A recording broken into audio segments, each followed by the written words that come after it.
Josh Hickman, Chief Operating Officer of American Energy Partners and President of Hickman Geological Consulting. Thank you for joining today's program here. You're welcome. Glad to be on the show with you and to discuss all these topics we've been batting around here the past little bit.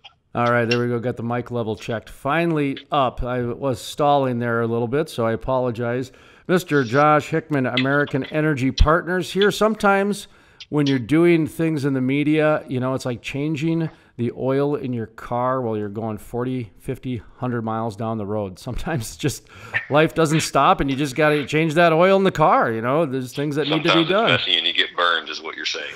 You know, before we get into I'd like to talk about the paradigm shift that's happened in energy. We were having that conversation before we started the interview, and it was really a good conversation because we were both part of that paradigm shift. And so we had an interesting perception from it. But first of all, talk to me about your company, American Energy Partners, where you guys are located, what you guys are doing, how you're interacting with the energy industry. American Energy Partners was really founded over a number of years. You know, it was an idea started by our CEO, Brad Dmitrievich, to really kind of capture this change in the energy sector of, you know, you have businesses that are typically private. You have businesses that are typically very, very public.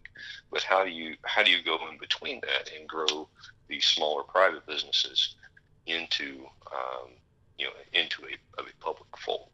And we're really on the cusp of that. And you know, most of that is in our shareholder documents and, you know, all the filings that we've done over the years. So I won't get, you know, too deep down that road, but just to say that we're a growing public company that is, you know, has recently acquired my private company, Hickman Geological Consulting. I wrote down paradigm shift in energy and economics because as you were speaking, that was another kind of another shift that happened was the public-private shift, the way that venture capital money kind of came into the market at the same time. The energy industry was going through this technological change, you know, big data. And now it doesn't. Yeah, right. I mean, some of these technologies are so old they're new again. Talk to me a little bit about the paradigm shift from your perspective in the energy industry, about how hydraulic fracturing and the data and everything that's gone into it is really, the industry is like completely different than it was 20 years ago. Well, you know, I can talk mostly from my own personal experiences as well as that is the community up here in the greater Pittsburgh region, the Marcellus and Utica. And, you know, I started the industry in really 2003. I started work for Consol Energy, CNX Gas that we transitioned into. And when I was in school and going through grad school, you know, I was completely convinced that I would be sitting on, you know, single or double rigs, drilling shallow wells, maybe 120, you know, 130 a year, you know, doing, you know, shallow drilling programs. And, you know, we were going to be really excited when we hit a big well, and a big well would do, you know, half a BCF or a BCF over its lifetime of gas. And, you know, I was doing evaluation on a well here recently, and that the EUR on that well, the estimated ultimate recovery, looked like it was going to be over 30 BCF out of one well here in the Utica. And you know, it's definitely brought a change to my life in the industry that I just was not prepared for. Didn't think was going to happen, you know, because I was employed with Cabot and a little bit with CNX during that transition from the shallow to shale, and it was a complete difference and complete change in the world and how the world happened. All of a sudden, we were talking about, you know, drilling programs in the tens of millions of dollars and the hundreds of millions of dollars, and not just, you know, a couple $1 million, you know, $400,000 per well. We were talking, you know, $14 million for a well.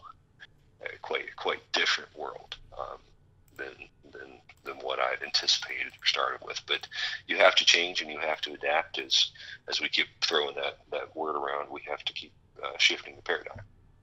and making sure that we're able to adapt. And when you don't, you kind of get left behind. So that's change in skill set, change in the world, and that's what we've really tried to adapt. I left the corporate world, I guess you'd say, and 6 years ago, started Hickman Geological Consulting, and that was a big difference. You're trying to then serve clients instead of be the client as the oil and gas operator. So trying to figure out the niche there of what's going to feed the family, what's going to work, as a lot of the business owners have had to do.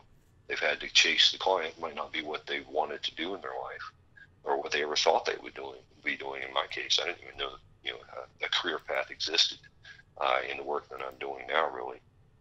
And the most of our world is expert witnesses, witness work, mineral evaluation work, and geotechnical, slip slides, slope stability work. Again, not being not drilling, not doing exploration geology that I did for so many years. You're up there in the Marcellus, Utica. Are you at any other shale plays, or you primarily just do your business there? For the valuation services, we're actually nationwide. We do work in Texas, Colorado, in the Bakken, even all the way out in California. So it's really a nationwide service. What is the value of those oil and gas rights for mineral buyers, mineral sellers? We do sales of mineral rights as well.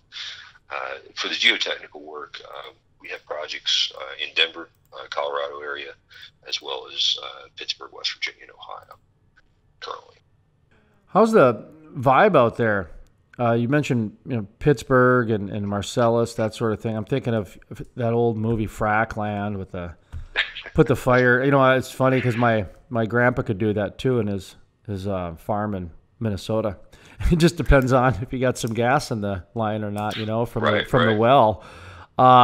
Anyway, that parlor trick, that's pretty much what it was. But whatever their point was, I don't know. But Colorado just had some issues there as well. The governor's calling it a war on oil and gas, that sort of thing.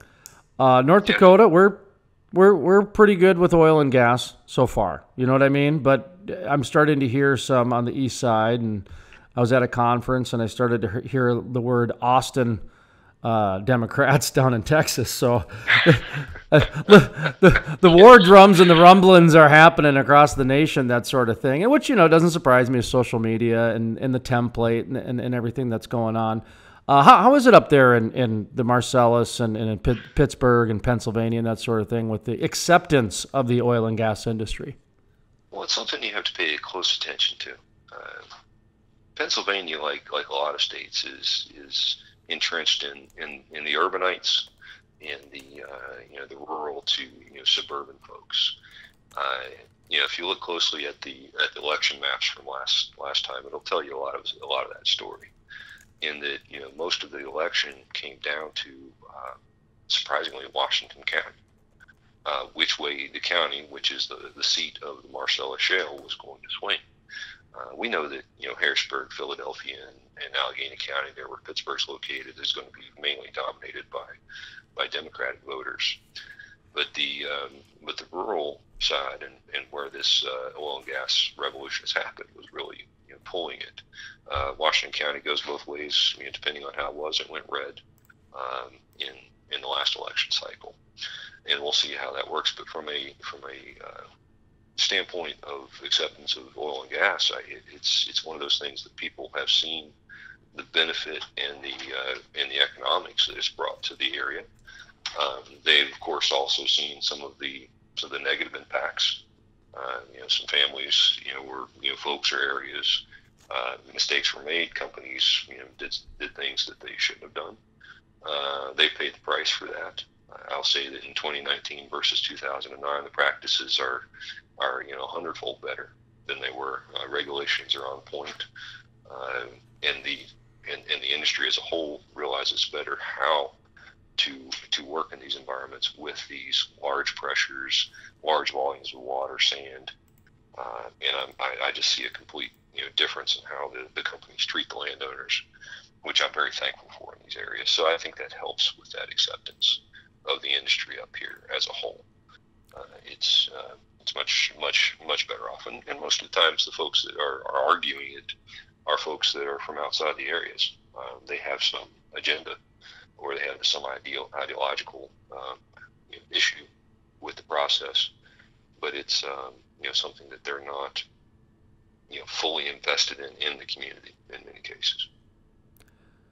Josh Hickman, Chief Operating Officer at American Energy Partners, is our guest today, and he has a LinkedIn account, and he writes a little bit for LinkedIn. I was going to ask you about, you brought up the land, and I love to talk about the ag energy relationship and the history behind it and everything. And I was noticing on your LinkedIn page, you just recently wrote an article on land agents. Talk to me a little bit about, from your perspective, with working with land agents and that relationship between ag, energy, land, the people, that sort of thing. Well, when you're dealing with land agents, and my firm sees quite a bit of this. It's interesting that we have in my history, I've got 1 foot in the world of the oil and gas operators, 1 foot in serving the landowners. And a whole career invested in figuring out what the value of those oil and gas rights are. And so when you're really trying to think out, that relationship between the operating companies, the land agents, who has the best knowledge, who understands what they're trying to get out of processing. Okay, so we've got to get a well in. We've got to contact the landowners. We've got to understand, how to get these folks into the units for an economical amount. What are we going to do? And that's really the land agent's job, is trying to figure out, how to convince and how to get signed up these oil and gas owners, and keep them happy and treat them fair, while you're also doing your job and making sure that the company's interests are protected. It's a hard job. It's really not easy. Do you have an update from the Marcellus and the Utica up there? Where I like to get updates from people who have boots on the ground from the different shale plays that they're located in. Anything you're hearing out there from your clients, customers, cafes, that sort of thing? Well, you had mentioned, and you were kind of leading into this question before when you were talking about how are things up there, and you went more the political route. But and my answer was more tinged political. But the operating and the drilling and kind of the health of the play right now is that 2018 for many companies up here was just way too much spending. Not within cash flow, not within investments, and it got out of hand. There's been plenty of articles people can read, all day about the EQT, Rice Brothers discussion. They can look at Range's work. They can look at different companies, but the real truth of the matter is that right now in 2019, companies are trying to go within cash flow. That's been the theme of the entire shale play. Starting in 2018, we need to drill and produce and work within cash flow. And that's what's really happened up here, is that you're starting to contract. Frac companies are laying down their equipment. Drill rigs are slowing, and it's really been a slowing of the drilling rate and production rate. Pipelines, midstream is still booming. Downstream processing. We're developing one of the most exciting things here in Pittsburgh for a long time, which is the cracker plant that's going in by Shale in Monacan, and so it's an exciting time for different parts of the industry. But I look at it as it's the long, slow burn that's going to be the rest of my lifetime and generational for the oil and gas operators and the development of the Marcellus and Utica. We're staring at 210 gas national average this morning. It's hard to get excited about drilling large wells with large capital outlays and getting $1.50 at the wellhead or at the sales point when you're taking all the costs. So with that, we have to slow down. We have to be disciplined in the cash spend, or we're just going to keep drilling ourselves out of business. Is there any sort of theme or any sort of category or specific area that people overspent in 2018, or any general area? I think it's just a general. There was too many leases taken. There was too much drilling. There was too much spent in production, and bringing too many wells online. But that's generally the issue. The more you drill, well, that means the more wells you have to put in line, because you've already spent that money on drilling. So you have to slow down. Yeah. But it's always a fight, because, well, if you don't spend the drill, then you're spending to release the acres that you've already leased. So, which is the harder pill to swallow, is really what most companies are up against right now. Do we just slow down and let things go off the books in the leasing side, and we'll come back and release them for lower rates, or do we just try to get ahead of it and get some drilling done and capital spent there? Each company is making their decisions differently. It is a hard decision, from what I'm seeing from where I'm standing. But the values of the oil and gas properties, because the technology is so much better, and laterals are longer, fracs are more effective. The value to the landowners has still just continued to rise, along with the value to the shareholders of the company. So, from a royalties and mineral valuation standpoint, it's still a great bet to be a royalty owner, to be a mineral buyer. Still, great times for that.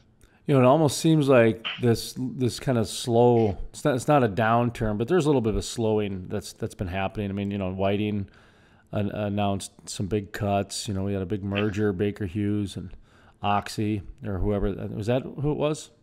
Well, I think Oxy just purchased Anadarko. That's what it was. Sorry, quite a bit out of my realm. Mine too. That's why I just loosely paid attention to it, because I'm like, okay, that's a bit bigger than my whole thing. But my point is that there's kind of there's some changes happening. You mentioned the overspending, that sort of thing.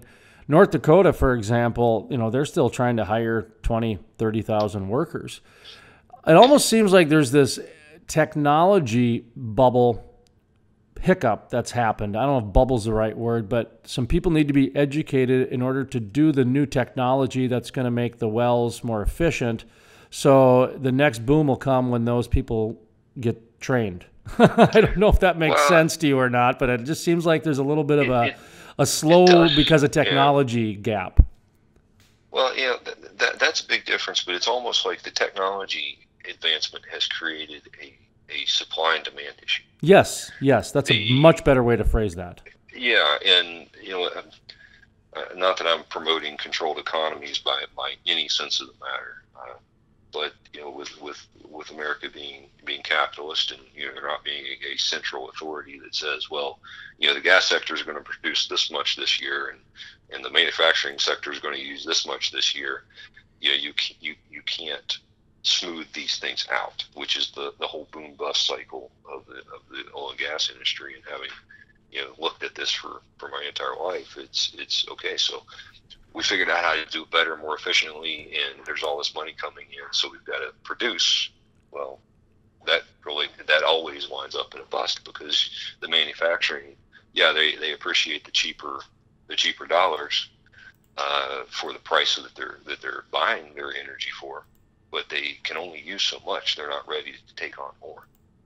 So it takes a little while to build those new factories and retrofit the coal plants to gas plants, and get LNG out the terminals at the ports. So, which is what we're seeing now, and as that continues to do, that's just how it goes. And the less wells you drill right now, here's the bust, or slowing, whichever we want to call it. Well, that means that in a year or two, that means there's going to be less wells online, and so the price will naturally go up. It's why we go through cycles in the oil and gas industry. Yeah, you mentioned too the pipelines seem to be moving along nicely, that sector, and I think that's part of it too. When the pipelines get built down to the different arteries, Corpus Christi, and some of the exporting areas, I think that's going to have a big impact on the market too, because it seems like within a year, a lot of those are going to be coming online. Yeah, and our prices may go up a little bit, but there's still a huge volume that can supply those, but it's going to be a price collapse in to the places that are receiving that gas, because European, Asian, whichever, it's a lot higher gas price than what we see here, because it takes a lot more to get it there, and that's just how it is. So it's going to be a more of a price collapse on their end than it will be a price rise on ours, just looking at history. One of the things we've brought up on this program is the environmentalism movement that's happened, the rise of the environmentalism. And we've mentioned we don't get political, but this has turned into a political issue. And I don't know why, but when I grew up, the light switch was never political. The parents would complain about gas prices, but it's gotten to the point to where it's now in there with gun control and a number of different things. You got a couple presidential candidates talking about banning fossil fuels. You got the Green New Deal, Colorado. There's a lot of examples to say that this is well beyond a political thing. This is what we're dealing with in reality now. That's our little justification for bringing this up. Where do you fall on this rise of environmentalism that's happened? I mean, it's really created. There's enough evidence there to say it's created uncertainty in Colorado, at least, and we've got a couple presidential candidates. It's in their platform. Do you guys get into that much, or talk about that at all when we talk about the rise of the new environmentalist?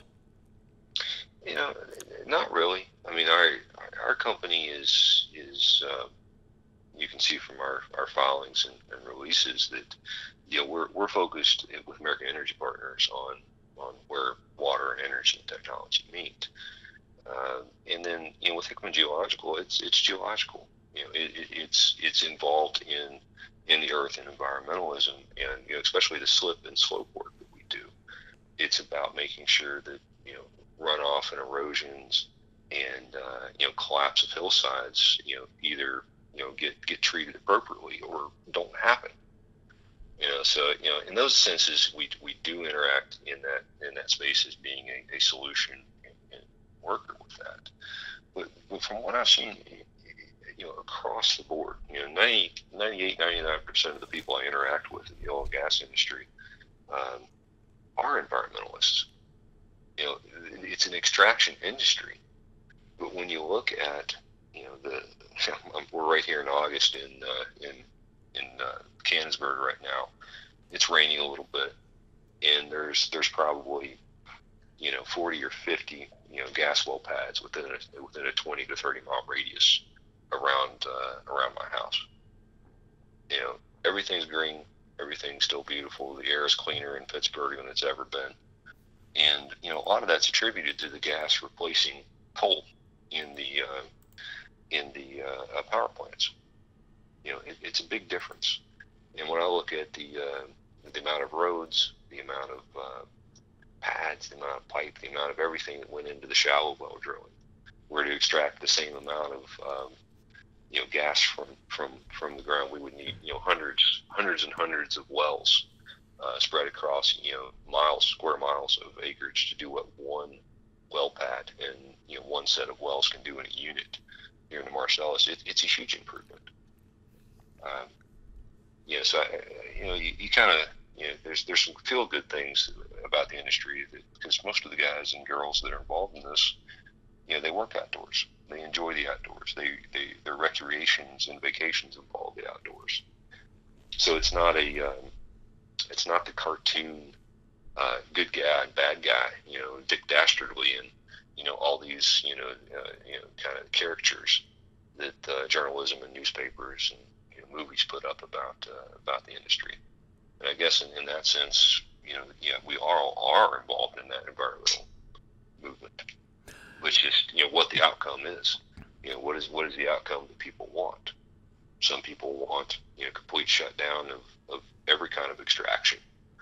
I don't see how that's useful, because it just pushes the extraction elsewhere in the world, and we become an importer of all extraction materials.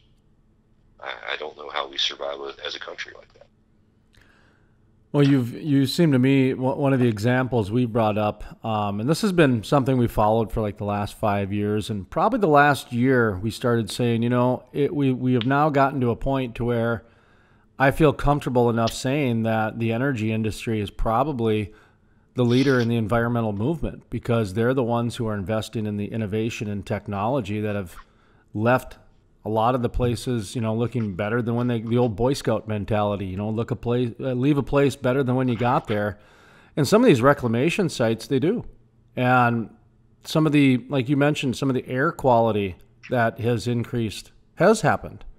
So yeah, we kind of say that to where we can make the argument, and I have at conferences, that the energy industry is now the new leader in the environmental movement. And it sounds like your company is one of those examples that is making sure that you guys are doing the environmental practices that are leaving the place better off than when you got there. Well, you make good decisions.